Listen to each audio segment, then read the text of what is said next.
negara tauhid. Padahal NKRI bersyariah yang dikumandangkan oleh Habib Rizik itu tidak jauh dengan Pancasila yang kita jadikan sebagai hukum tertinggi dalam sebuah negara, hukum tertinggi di pemerintahan Indonesia. Ingat saudara bahwa Indonesia bukan negara agama ya.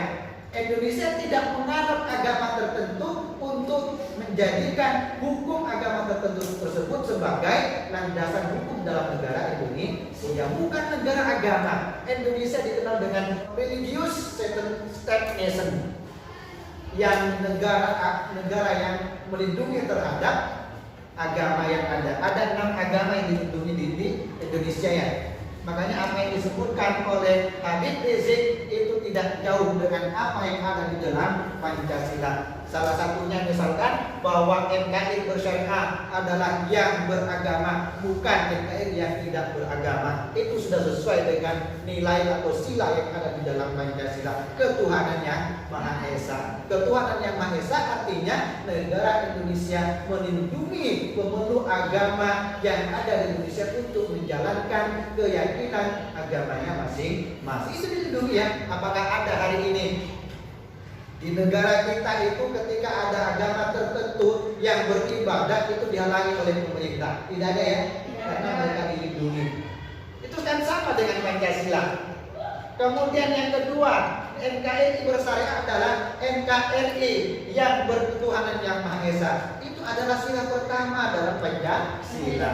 Kemudian yang ketiga, NKRI bersyariah adalah NKRI yang menjunjung tinggi nilai-nilai luhur dari Pancasila. Itu juga menggunakan tafsiran dari Pancasila. Pancasila ini merupakan sesuatu yang sudah final dan tidak boleh ditafsiri, diperlebar dan dipersempit oleh kalangan tertentu. Bahkan Ahlussunnah wal Jamaah atau PBNU atau NU itu tidak sepakat dengan RUU HIP, haluan ideologi Pancasila, karena Pancasila sudah final, tidak boleh ditafsiri lagi dengan tafsiran yang lebih luas atau lebih sempit. Makanya NU menolak terkait dengan RUU HIP dan diikuti juga oleh pemerintah yang menolak terkait dengan rancangan undang-undang haluan ideologi Pancasila. Karena Pancasila sudah final, termasuk terkait dengan persoalan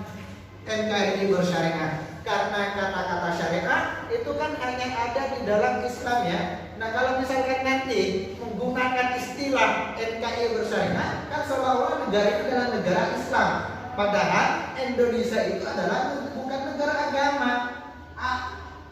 Masyarakat atau rakyat yang memeluk agama di negara ini dilindungi oleh negara ya. Makanya istilah NKRI bersyariah itu tidak perlu untuk dimasukkan atau negara tauhid, karena juga Pancasila juga sudah sesuai dengan nilai-nilai tauhid, ajaran tauhid ketuhanan yang Maha Esa yang menjadi sumber dan ruh atau jiwa dari sila-sila yang lain.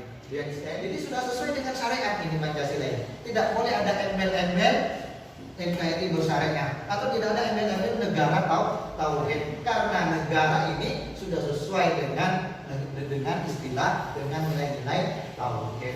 Jadi nggak perlu ya. Sama saja sebenarnya apa yang disebutkan oleh Habib Rizik Syihab dengan apa yang termaktub di dalam Pancasila dan Undang-Undang Dasar 1945. Sama.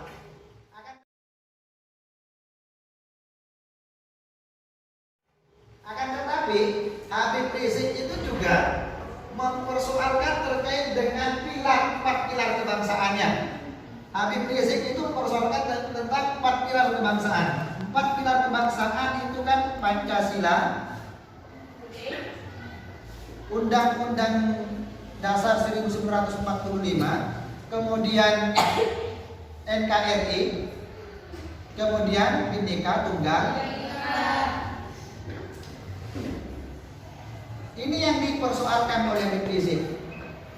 Ada keinginan untuk menggeser Pancasila sebagai fondasi, sebagai falsafah daripada negara ini kepada 4 pilar kebangsaan. Ini yang dipersoalkan oleh Rizik. Ada pernyataannya ini ya. Pernyataan Rizik. Makanya katanya Habib Rizik tidak boleh sebenarnya. Karena kalau pilar itu kan adalah tiangnya ya, tiangnya negara. Sementara Pancasila itu adalah sebagai fondasi daripada negara. Akan tetapi menurut saya sebenarnya apa yang dikemukakan oleh Habib Rizik itu sebenarnya sama saja. Pancasila ini sebagai ruh, sebagai jiwa, sebagai fondasi daripada negara ini juga bisa dijadikan sebagai pilar dari negara. Karena yang selalu disebutkan dari 4 pilar kebangsaan, Pancasila ini adalah nomor yang pertama, tidak dimasukkan pada nomor yang lain. Makanya sebenarnya antara fondasi dan pilar itu tidak bertentangan antara yang satu dengan yang lain. Pancasila sebagai fondasi daripada negara, juga Pancasila sebagai 4 pilar dari negara. Kenapa disebutkan 4 pilar kebangsaan? Karena dengan 4 yang inilah keutuhan rakyat dan keutuhan negara ini bisa terlindungi dan